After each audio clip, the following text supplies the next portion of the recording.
सुबह उठ के ना घर की हर चीज़ यहाँ वहाँ बिखरी होती है। किचन में मैले बर्तनों का अलग ढेर लगा होता है, कमरे में अलग फैलावा होता है। लेकिन सारा जो मसला है ना वो सुबह में नहीं बल्कि हमारी रात की रूटीन में है। अगर आप थोड़ी सी समझदारी दिखाएं ना, रात को सिर्फ 15-20 मिनट लगा के थोड़ी सी मेहनत कर लें तो अपने कल के दिन को बहुत बेहतर बना सकती हैं। आज के व्लॉग में आपके साथ अपनी नाइट की क्लीनिंग रूटीन शेयर करूँगी कि किस तरह सिर्फ मैं 15-20 मिनट लगाती हूँ और जो मेरा नेक्स्ट डे है ना वो बहुत ज़्यादा पुरसुकून, स्ट्रेस फ्री और प्रोडक्टिव बन जाता है। अस्सलामुअलैकुम माय यूट्यूब फैमिली, उम्मीद है जी आप सब ठीक ठाक होंगे। अल्हम्दुलिल्लाह मैं बिल्कुल ठीक हूँ। ये जी रात को किचन के हालात थे। अक्सर ना मैं रात को या शाम के टाइम नेक्स्ट डे का जो खाना है ना वो हाफ़ टर्न करके रख लेती हूँ।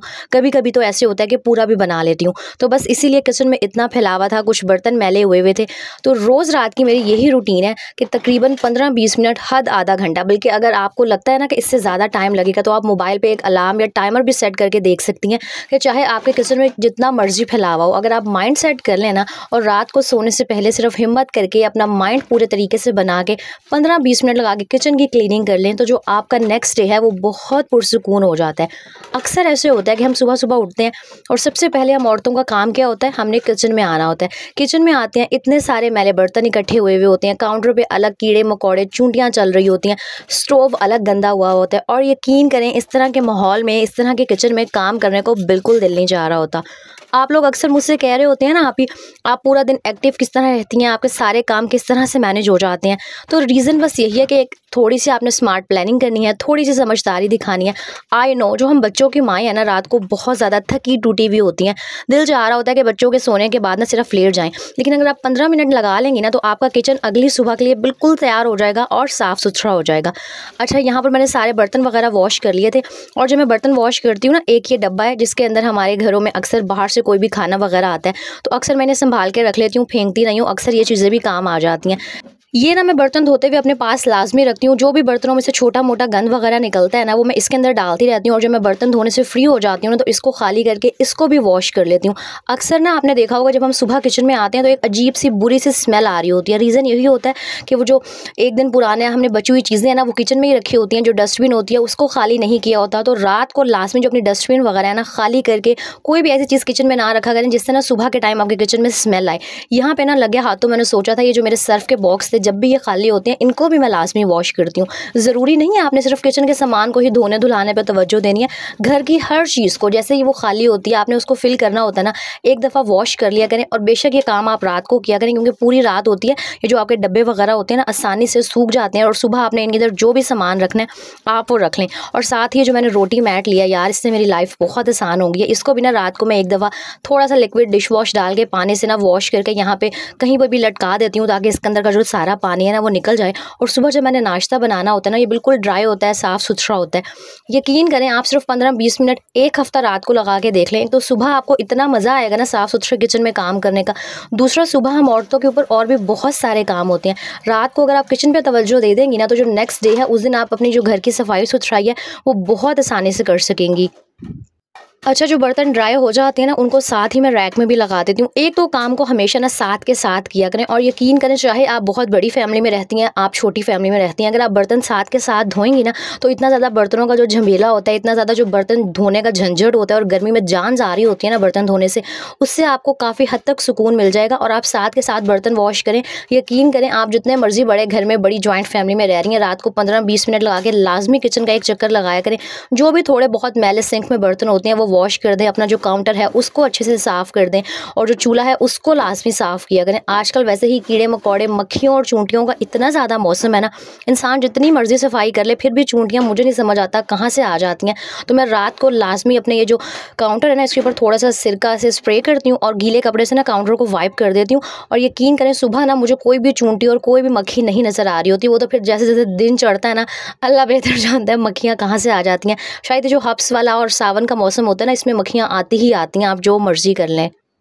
अच्छा, अक्सर ख़वातीनें शिकायत कर रही होती हैं, बल्कि मेरे कमेंट सेक्शन में भी आप ही हमें लग रहा होता है आप सिर्फ कैमरे में दिखाने के लिए काम कर रही होती हैं। भई मुझे क्या ही पड़ी है कि मैं कैमरे में दिखाने के लिए इतना सारा काम-झाम करूँ। यही मेरी रूटीन है जो मैं आपके साथ शेयर करती हूँ, और आप लोग अक्सर कह रहे होते हैं ना पूरा दिन हमें टाइम नहीं मिलता। आप रात को ये जो मेरी रूटीन है ये फ़ॉलो करना स्टार्ट कर दें, किचन को अच्छे से क्लीन कर लें। सुबह आपको किचन को इतना ज़्यादा क्लीन करने की ज़रूरत ही नहीं पड़ेगी, बर्तन भी वॉश कर लें, साथ के साथ बर्तन वॉश करें, और सुबह का जो सारा टाइम है ना वो आप ईज़िली खाना बना सकती हैं, घर की सफाई कर सकती हैं, और घर की सफाई में हार्डली सिर्फ आधा घंटा, पौना घंटा या ज़्यादा से ज़्यादा 1 घंटा लगता है।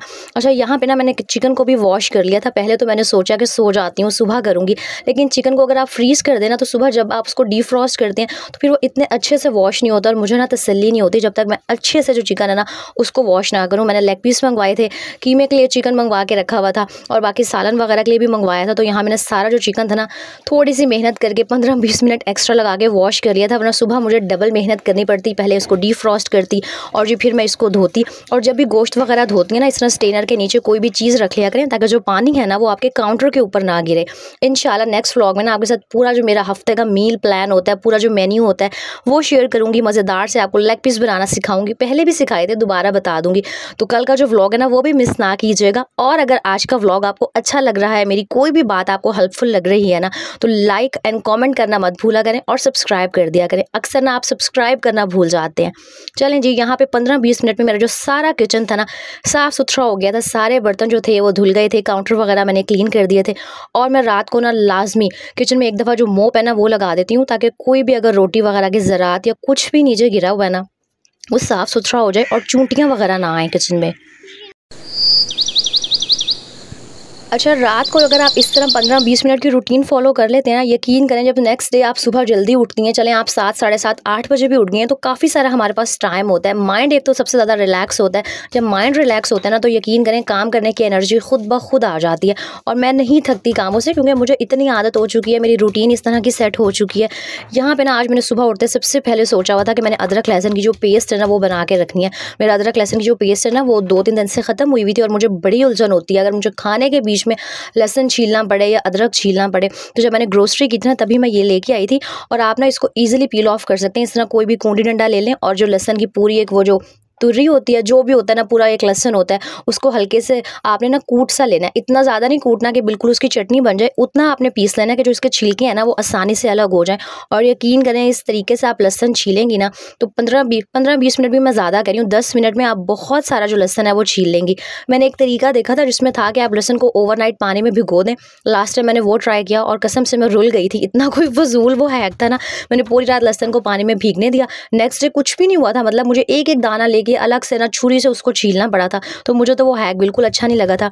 मुझे सबसे आसान तरीका यही लगता है कि आप लहसुन को इस तरह हल्का हल्का सा डंडे से कूटें, आसानी से इसको जो छिलके हैं ना वो अलग होना स्टार्ट हो जाएंगे, और आप अपने हाथों की हेल्प से ही ना छुरी की ज़रूरत ही नहीं पड़ेगी, इसको छील सकते हैं।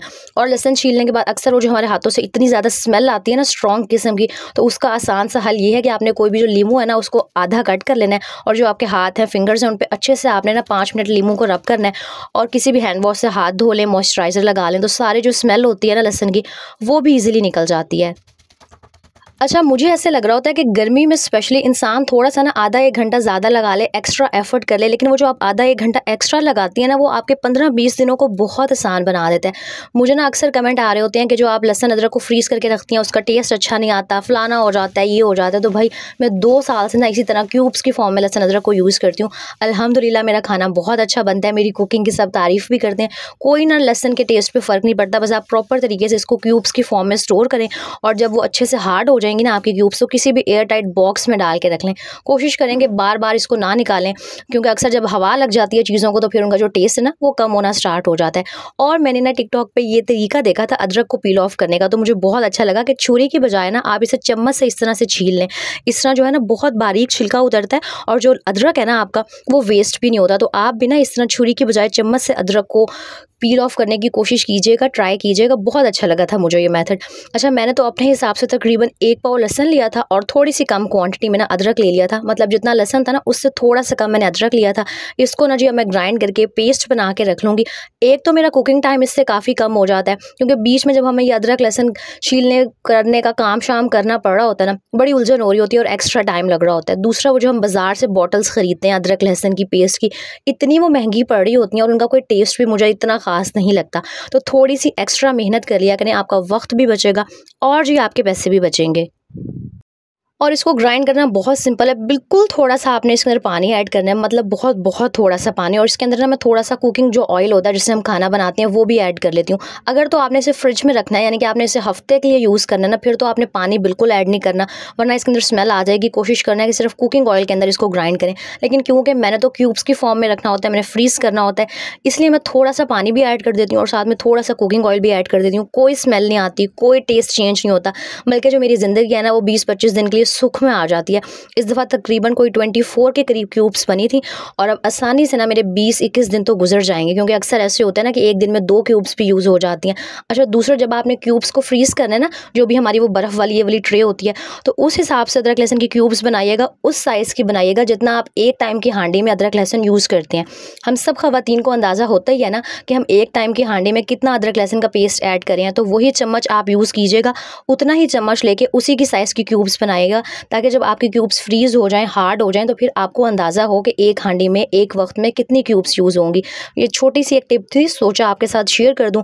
बस जी, यहाँ पर मैं फटाफट से ना नाश्ते से पहले आज अदरक लहसुन के काम से भी फ्री हो गई थी।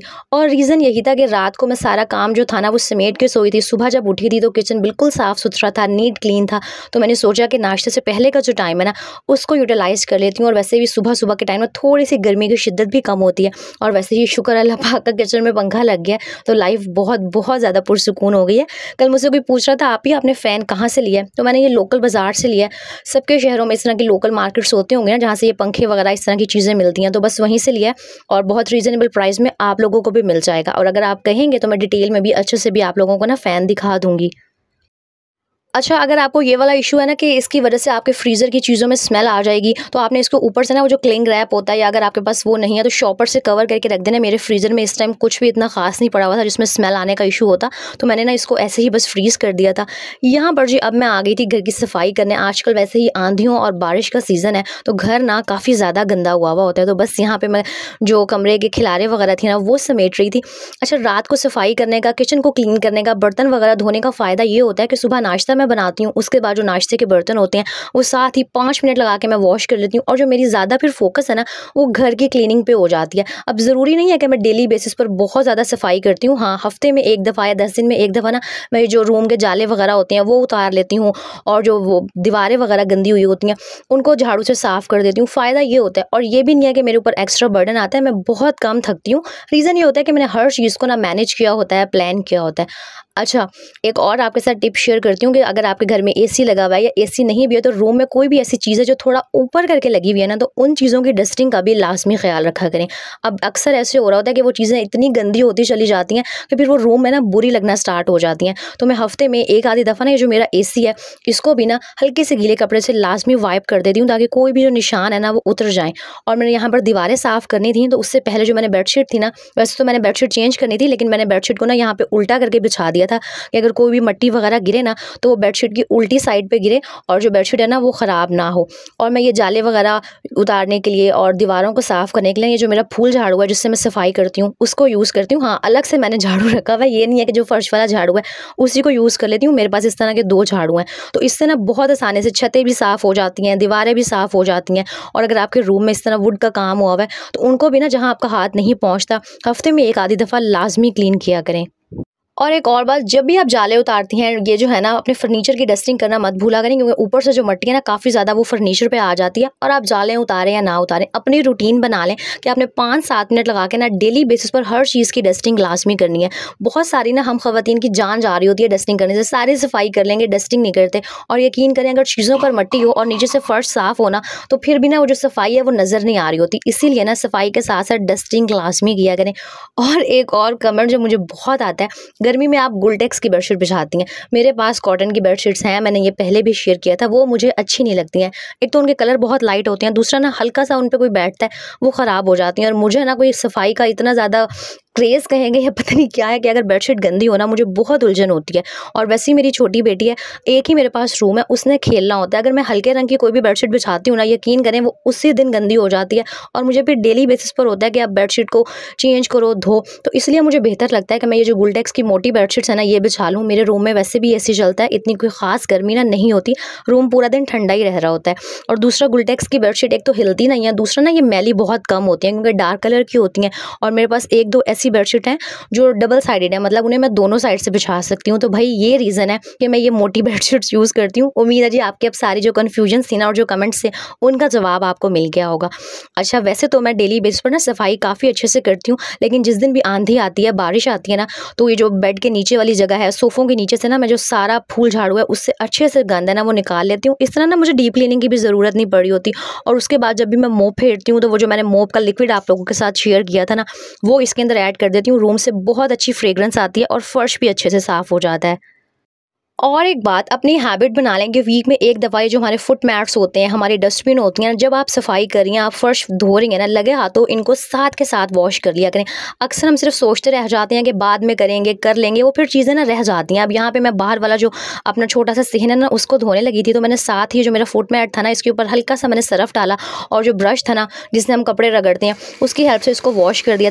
और साथ ही ये जो हमारी डस्टबिन्स होती हैं इनके अंदर बहुत स्मेल आ जाती है। ज़ाहिर है डेली बेसिस पर यूज़ हो रही होती हैं, इनके अंदर हम कूड़ा डाल रहे होते हैं, तो स्मेल आना आम सी बात है। तो इनको भी ना 3 से 4 दिन बाद लाजमी थोड़ा सा सरफ डाल के और कोई भी अलग सा स्पंज रख लें, उससे ना लाजमी वॉश किया करें। मेरे तो जो किचन के स्पंज पुराने हो जाते हैं ना, अक्सर मैं एक आधा स्पंज संभाल के रख लेती हूँ, वो मैं वॉशरूम को धोने के लिए यूज़ कर लेती हूँ, या इस तरह की जो डस्टबिन वगैरह होती है ना उनको वॉश करने के लिए मैंने अलग से रखा होता है।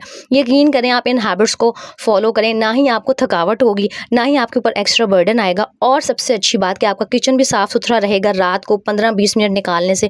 और दिन का जो आप सारा फोकस है ना वो आप खाना बनाने पे कर सकती हैं और घर को साफ़ करने के लिए कर सकती हैं।